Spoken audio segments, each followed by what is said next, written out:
Hello friends, welcome back to my channel. இந்த வீடியோவில் வந்து ஒரு ஜென்ரல் திங்ஸ் தான் நம்ம பார்க்க போகிறோம். நாங்கள் வந்து நேற்று ஒரு மீட்டிங் அட்டன் பண்ணோம். அதில் வந்து சீஃப் கெஸ்ட்டு பேசினதை வச்சு தான் நான் இந்த வீடியோ வந்து உங்களுக்கு மேக் பண்ணி சொல்கிறேன். அவர் வந்து குழந்தைங்களை பற்றி தான் பேசினார். குழந்தைகளுக்கு பெற்றோர் கொடுக்கக்கூடிய மிகப்பெரிய கிஃப்ட் எது அப்படின்னு சொல்லி கேட்டார். ஆஸ் யூஷுவல் நம்ம என்னென்ன சொல்லுவோமோ எல்லாமே சொன்னோம். அதாவது பில்டிங்ஸு, நல்ல சொத்து, அப்புறம் வந்துட்டு நல்ல படிப்பு, அப்புறம் புக்ஸு, அந்த மாதிரி எல்லாமே நாங்களும் சொன்னோம். பட் வந்து அவரோட திங்கிங் வந்து அப்படியே அப்பார்ட் ஃப்ரம் நமக்கு அப்படியே வேறையாக இருந்துச்சு. அதனால தான் நான் வந்து இந்த வீடியோ வந்து உங்களுக்கு வந்து போடுறேன். ஏன்னா வந்து நான் அந்த மாதிரி இன்ன வரைக்கும் எக்ஸ்பெக்ட் பண்ணதே கிடையாது. ஸோ அது உங்களுக்கும் தெரிஞ்சுக்கலாம் நீங்களுன்றனால இந்த வீடியோவை போடுறேன். அவர் என்ன சொன்னார்னா, குழந்தைகளுக்கு வந்து பெற்றோர் கொடுக்கக்கூடிய மிகப்பெரிய கிஃப்ட் என்னன்னா, அவங்க கூட நம்ம டைம் ஸ்பெண்ட் பண்ணுறது. அவங்க கூட நம்ம வந்து எவ்வளோ நேரம் ஸ்பெண்ட் பண்ணுறோம் அதுதான். அப்புறம் வந்து இன்னொன்று தான் ரொம்ப ரொம்ப இம்பார்ட்டண்ட்டு. அது வந்து பேரண்ட்ஸோட ஹெல்த்து. செகண்ட் ஒன் வந்து பேரண்ட்ஸோட ஹெல்த்து.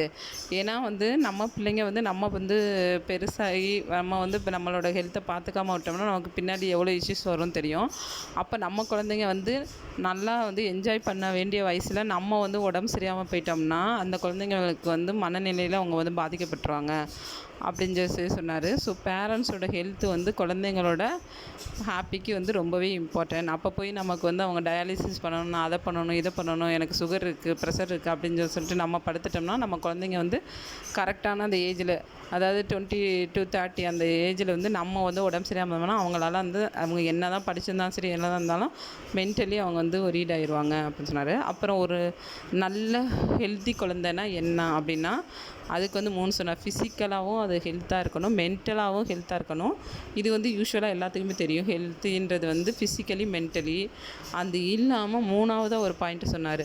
அது என்னன்னா, அதாவது சோசியல் ரிலேஷன்ஷிப். இப்போ நம்ம குழந்தை வந்து ஃபிசிக்கலாகவும் ஃபிட்டாக இருக்குது, மென்டலாகவும் ஃபிட்டாக இருக்குது அப்படின்னு வச்சுக்குவோம். பட் அந்த குழந்தைக்கு வந்து பக்கத்தில் போய், அதாவது ஒருத்தவங்கள்ட்ட போய் சோசியலாக வந்து அவங்களால பழக முடியலைனாலும் அதுவுமே குழந்தை வந்து அது அன்ஃபிட்டு தான் அப்படின்னு சொல்லி சொன்னார். ஸோ நம்ம வந்து எப்போயுமே குழந்தை ஃபிசிக்கலாக கண்டிப்பாக பார்த்துக்குவோம், மென்டலாகவும் ஓரளவுக்கு இப்போ எல்லாமே வந்து செய்கிறாங்க. இந்த 3ஆவதாக இருக்குது சோசியல் ரிலேஷன்ஷிப். அதையும் வந்து நம்ம குழந்தைங்களுக்கு வந்து நம்ம பூஸ்டப் பண்ணணும். ஸோ இந்த வீடியோ உங்களுக்கு யூஸ்ஃபுல்லாக இருக்கும்னு நான் நினைக்கிறேன். என்னோடய சேனலை வந்து சப்ஸ்கிரைப் பண்ணுங்கள், லைக் பண்ணுங்கள், ஷேர் பண்ணுங்கள். தேங்க்யூ ஃபார் வாட்சிங். பாய்.